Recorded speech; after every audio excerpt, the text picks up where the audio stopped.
Biglang napagitnaan sa debate o bakbakan ng mga fans at maging ang nananahimik na si Ma Salvador ay naungkat.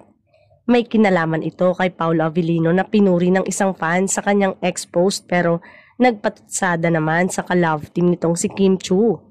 Nilait si Kim na siya raw ang dahilan kung bakit nawala si Paolo sa kanyang pagiging mahusay na aktor. Aniya, ang galing ni Paolo Avellino kapag si Ma Salvador ang katrabaho pero nung nagka-love team, nagmukha siyang walay. Nanggigil ang Kim Pao solid fans kaya todo resback naman ito. Hate na hate ni Paolo ang love team culture noong time ng Pao Maj. Kasi hinaharas ng fans ni Maha, hindi ginojowa ni Paolo si Maha kahit single si Maha that time. Dagdag pa nito. Kinuyog na rin ang netizen ng ibang supporters ng Kim Pao.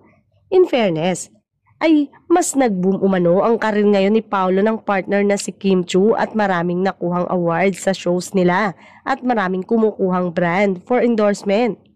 Nagpayo naman ang ibang mga Kim Pao solid na huwag nang patulan ang bashers at mag-focus sa bagong serye ni na Kim at Paolo ngayon.